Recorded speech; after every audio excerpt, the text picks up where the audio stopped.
riza rihetse imigisha, ariko kandi ku muntu wabasha kuryizera cyangwa se ku muntu wabasha kurikomeza.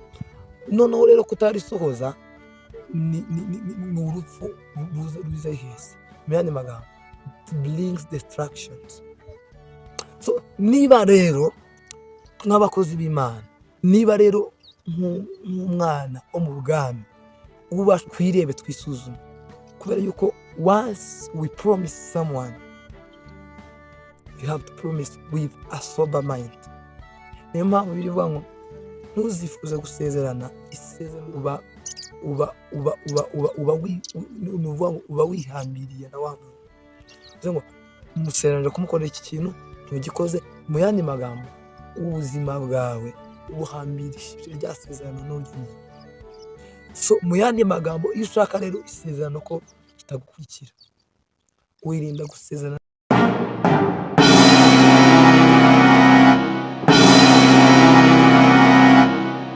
Ndabona umukino muri atandukanye. Turashimira Imana duhaye umwanya nk'uyu mwiza ngo tuganire. Ikindi kandi dushimira ko mukomeza kubana natwe mudukurikira kuri YouTube, mu zacu zitandukanye. Rero Imana ibasha kubaha umugisha kandi Imana ibasha kubagirira neza. Ikindi turashimira Imana ku burinzi bwayo, kuramuka, kubyuka. Dushobora kubona ko ari ibisanzwe, ariko ntabwo bisanzwe mu gihe utarabona ko hari igikomeye Imana yakoze. Ariko ku buryo byose turayishimira ku byo yakoze. Imana ihabwe icyubahiro. Hanyuma rero uyu munsi dutewe iteka cyangwa se tugiriwe umunsi w'umugisha kuganira namwe. Hanyuma ijambo dushaka kuganira uyu munsi ni ijambo rivuga ingaruka tubonera mu kwica isezerano. Uriya biravuga ngo aho guhiga umurimo ntuwuhigure birutwa no kutawuhiga. Kubwira umuntu ikintu uzagikora kandi udafite kugikora birutwa no kutagikora.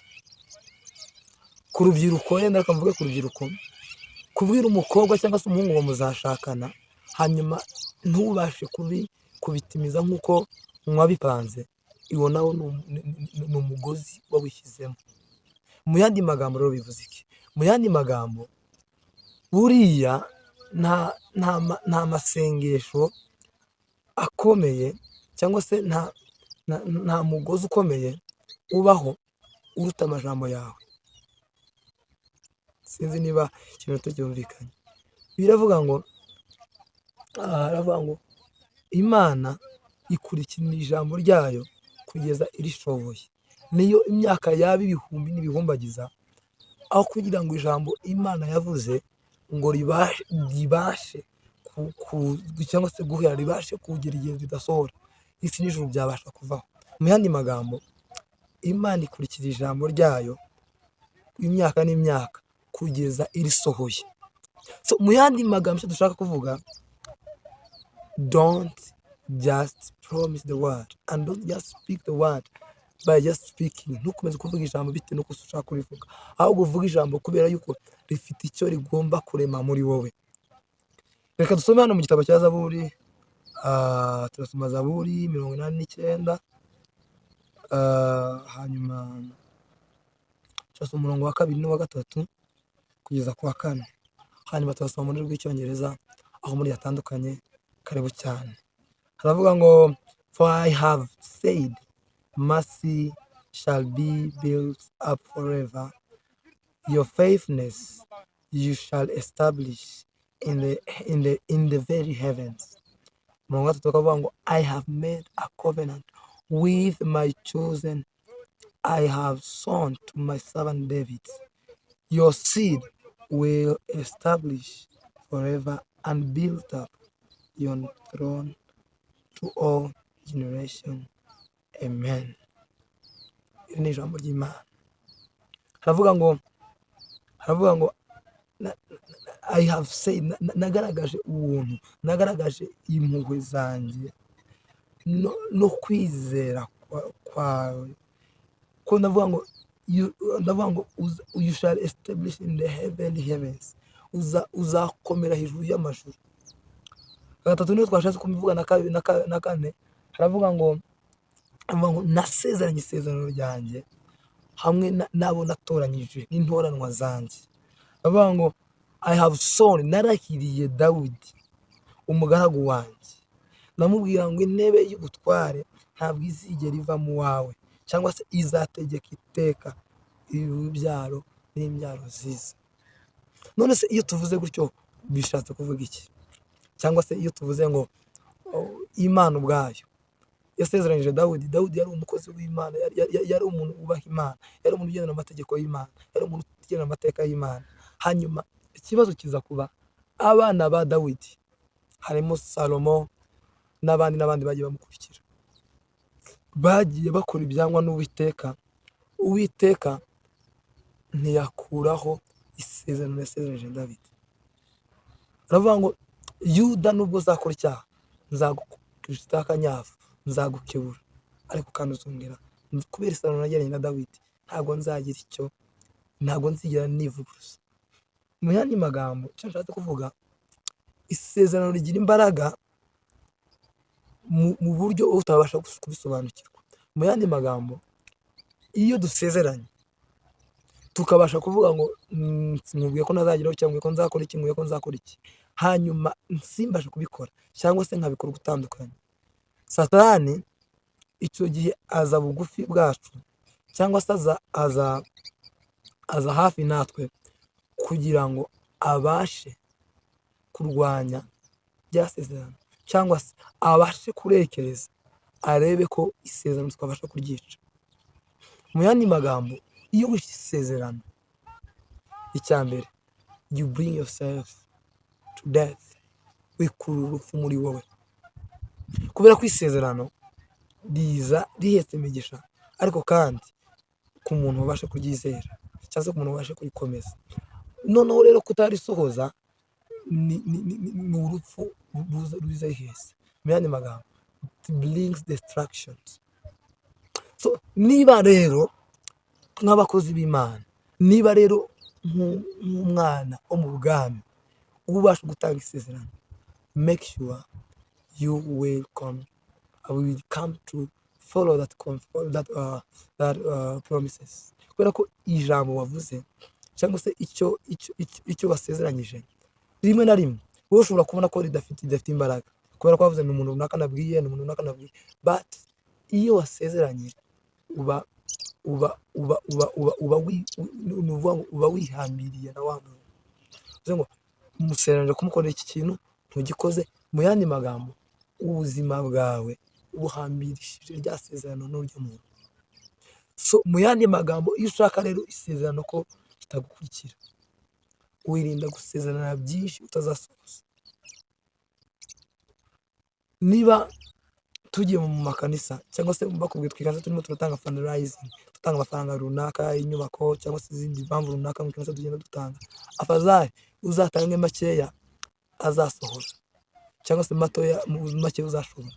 Ariko once you give a lot, much money, kandi utazabasha kuyasohoza, you are bringing yourself, and even in your house, a great distraction, a great devourer within yourself. So icyiza rero kandi gikomeye ni uko isezerano ryawe utanga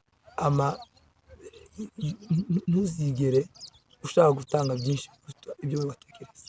Why? Uzirindira mu kwihuza cyangwa se kubaha ubuzima bwawe, kubaha akazoza kawe. Ikindi cya kabiri, n'abantu bwabo bagutakariza icyizere. Ikindi kandi, ku Mana, you bring yourself distraction, wizanira urupfu, wizanira ikishi, wangiriza ibyawe.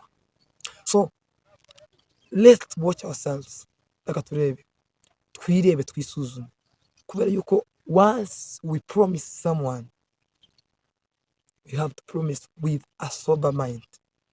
Niyo mpamvu birivuga ngo ntuzifuze gusezerana isezerano mu gihe wishimye. Ikindi kandi, uzirinde gufata umwanzuro mu gihe warakaye, kubera yuko Satani akorera muri bwa burakari bwawe, cyangwa se agakorera muri bya byishimo byawe, bya binezeza ufite, wowe ukareba ejo hazaza ariko mu gihe utabashe kureba what contains that covenant and that promises you have to make, rero watch yourself, and kandi Imana izabasha kugufasha kugira ngo ubashe kumenya how to give a promises and how you can break that bondage of being tied by the covenants. Abasore bashakana cyangwa se urubyiruko, nubwira umukobwa cyangwa umuhungu muzashakana, iyo ukoze ikosa ukamubwira ko muzashakana hanyuma bigapfa mwaramaze kugira gute kumvikana byose, iryo icyo bita riza kuba ari isezerano rihora rikorera kugira ngo ubone undi muntu musezerana cyangwa undi muntu muvugana cyangwa se mwongera kandi kuvugana. First you have to break that kind of promises you have given to the spouse, to the such kind of girl, such kind of boy, kugira ngo amasezerano yawe utanga azabe afite imbaraga kandi azaba ari valid. Ikindi rero kibabaje kandi gikomeye nuko amasezerano utanga iyo utayitayeho neza akurikirana urubyaro rwawe. Imagine warabeshye kuzakora ikintu ntugikoze, kubera ko utagikoze urubyaro rwawe ruri falling down muri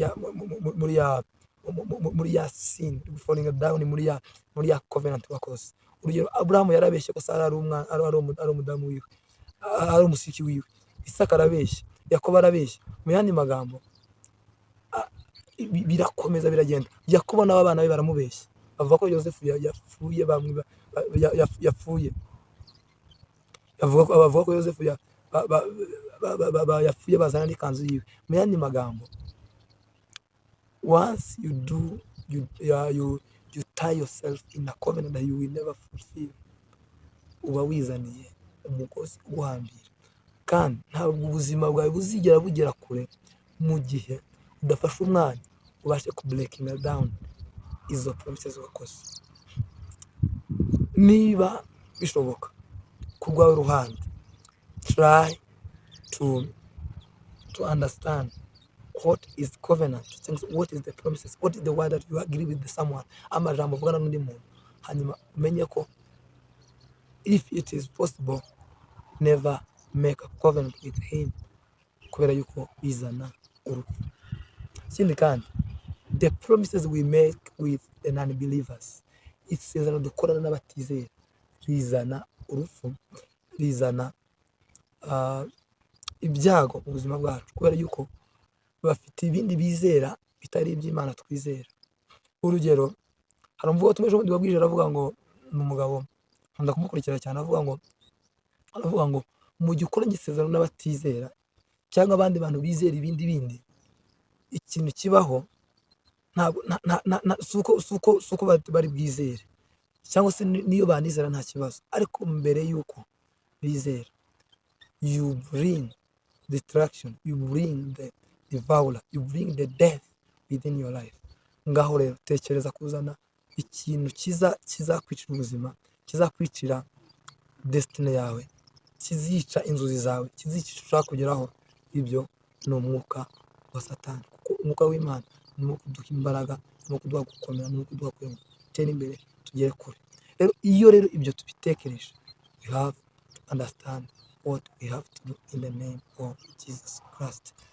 Rero Imana ibagire neza kandi baramuvugisha. Hanyuma icyo twavuga yenda mbabwire ngo isezerano ndirakomeye kandi twirinde ibyo tuvuga. Biravuga ngo mwihutire kumva byinshi ariko mwirinde kuvuga byinshi. Mu yandi magambo, ibyo uvuga bishobora kuba bikeya ukumva byinshi, cyangwa se bishobora kuba byinshi ibyo uvuga ugasanga you bring them, you give them the promises and the argument, kandi ibyo ni ibintu bitari sawa. Imana bamugisha kandi Imana bagire neza. Birashoboka rero ko wakoze amasezerano adakwiriye, birashoboka ko wenda wagiye mu bindi bintu bitandukanye, ariko uyu mwanya ni umwanya wawe mwiza kugira ngo ubashe kurivasinga amasezerano. Ni iki? Breaking down za mbaraga z'amasezerano zose bigeze kugira. Hari abo babwiye kuzashaka, hari ababwiye kuzakora iki, hari ababwiye kuzagira gute. Ibyo byose you break them down, hanyuma ukakira ubuzima bundi bushya kwakira ikindi kirere gisha mu byo urimo gukora. Imana yagufasha. Rero senga, tugiye gusenga uyu mwanya, dusenga ngo Imana idukureho amasezerano twakoze adakwiriye, ikindi kandi Imana idufashe abatarakizwa tubashe gukizwa. Kadusenge.